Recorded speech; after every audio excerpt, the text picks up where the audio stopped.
and welcome to my first mini masterclass. It's been about 2 months that I have uploaded my cover of The Weeknd's Blinding Lights onto YouTube, and I had a couple of you people reach out to me and ask, what are these chords you're playing and what is the strum pattern you're using?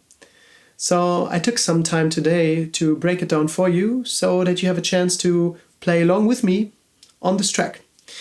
Actually, I think that when you start playing an instrument, any instrument, it's very beneficial for the motivation to learn the instrument if you are able to play alongside your favorite artist or your favorite band.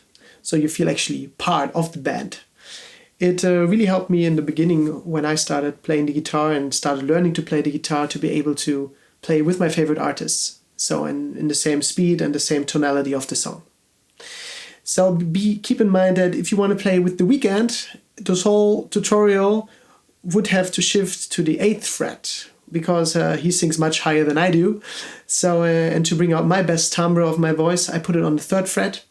And so you can play along my version. And if you're really comfortable and very fast, then in the end you can put it on the 8th fret. But for now we're going to stick to my version and on the 3rd fret. And yeah, let's go. Let's go with the chords.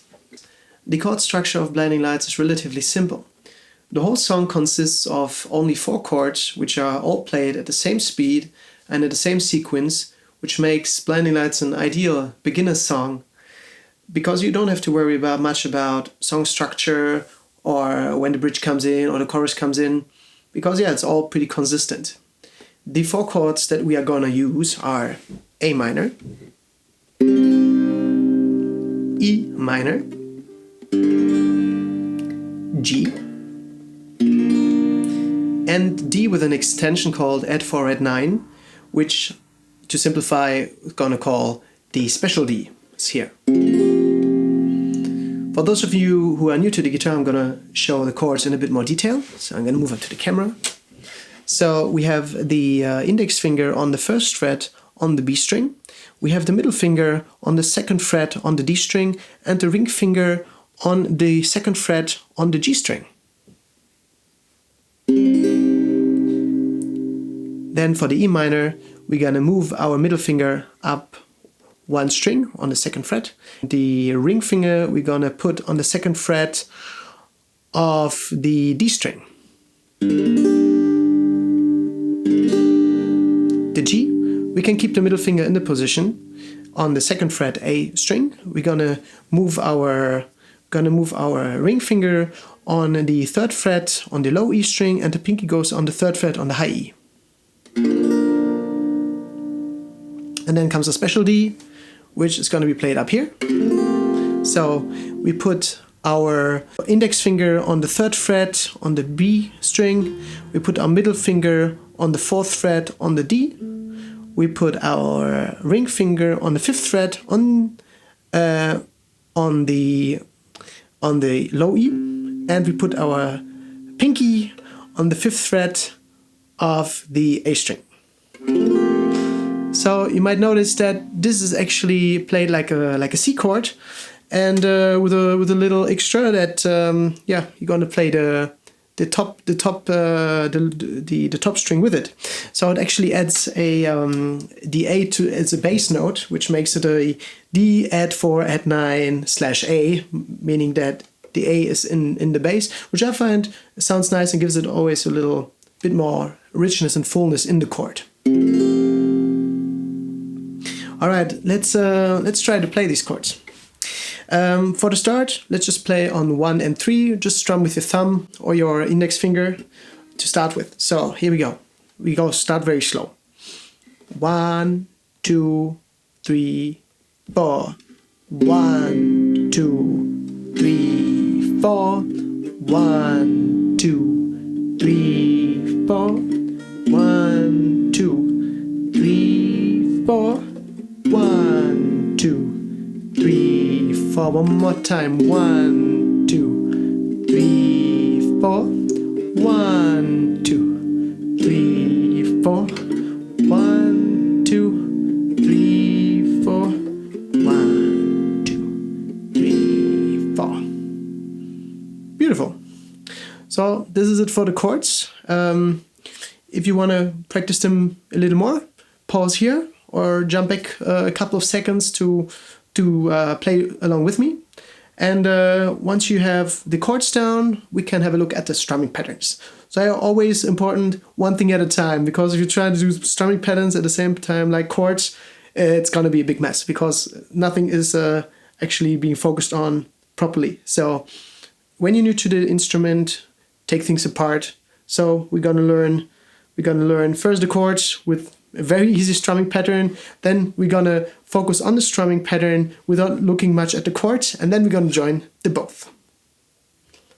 Now that you have internalized the chord structure, let's have a look at the strumming. For those of you who are familiar with my other videos on YouTube, you might have seen that I never use a pick. And I do that because it gives me much more flexibility in my playing, so that in the same song I can switch between arpeggios and strumming without losing a pick or having to worry that it falls down or anything. I actually learned playing the guitar this way because I was a big fan of Jason Mraz, and I still am, and he never used a pick, and yeah, that's how it started. So I never used one, and so for this song I use a combination of my index finger, which has a bit of nail on it, which gives it a bit more brilliance, a bit more direct tone, and I'm going to use the side of my thumb, which gives it a bit more silky sound and a bit more warmth. So I do thumb, down, up, down, up, thumb, down, up, down, up, thumb, down, up, down, up, thumb, down, up, down, up. This is basically the whole movement. It's thumb, down, up, down, up, thumb, down, up, down, up. And every time I use the thumb, it's on the thumb, and it's in the up. I use the finger on all the down movements, except the first beat, which is done with the thumb to accentuate the bass string of the guitar. So the bass string is actually, for the A minor chord, is the A string. Then for the E minor chord, it's the low E string. For the G string as well, it's the low E string. And then for the special D chord, you can play the A string, or you can actually play the low E string, or a mixture between both. So the goal is with the thumb to hit the specific root note, the bass note of your chord. Let's play one more time. So I slow down even more so you can see and follow a bit better what I'm doing here. So let's get that nice into the camera. So 1, 2, 3, 4. 1, down, up, down, up, thumb, down, up, down, up, thumb, down, up, down, up, thumb, down, up, down, up, thumb, down, up, down, up, thumb, down, up, down, up, thumb, down, up, down, up, thumb, down, down, up. If you want to now learn it with me, let's keep it a bit simpler. We're going to only focus on the chord now. So I'm going to play 8 repetitions of the same chord with this drum pattern that I just showed you. So just don't think about chords for a sec. No chord changes, just play the same chord. It's the A minor chord, the first chord. And then we're going to play it together. So 1, 2, 3, 4. Thumb, down, up, down, up, thumb, down, down, up, thumb, down, up, down, up, thumb, down, down, up, thumb, down, down, up, thumb, down, down, up, thumb. So if that was already challenging for you, just keep repeating that until it's become second nature. And you can also jump back a couple of seconds to repeat that exercise. And for all the others, now is the moment to combine the chord changes together with our strumming patterns. And we're going to do so very slowly. And I'm going to give you a hand with that. So it's 1, 2, 3, 4. thumb, down, up, down, up, thumb, down, up, down, up, thumb, down, up, down, up, thumb, down, up, down, up, thumb, down, up, down, up, thumb, down, up, down, up, thumb, down, up, down, up, thumb, down, up, down, up, thumb. So, this is how the song goes from start to finish. You can jump right to my cover of the song and play along. For those of you new to the guitar, I would recommend to use YouTube's integrated speed changing feature. It's called like changing the play rate to slow it down to 75% of the video. For that, when you're on a computer, you click on that little gear symbol, you click on playback speed and you choose 0.75x. So in that way, it's 75% of the speed of my video, and that will help you to be a bit more at ease with the strumming pattern. And then with time and patience, you will be able to just put it back to normal speed and then play along with me.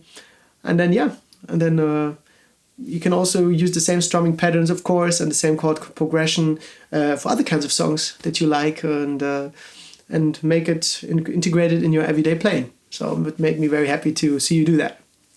I hope you enjoyed this little mini masterclass and that I could take some of the mystery out of my playing style so that you can follow a little easier. If it was helpful to you, please leave a like, and you can also be creative down in the comment section with suggestions or recommendations or thoughts on my first tutorial. If there was anything you liked in particular, let me know. If there's anything I could do better next time, let me know. And have fun playing, be patient, enjoy the process, and take very good care. And then I see you around. Bye bye.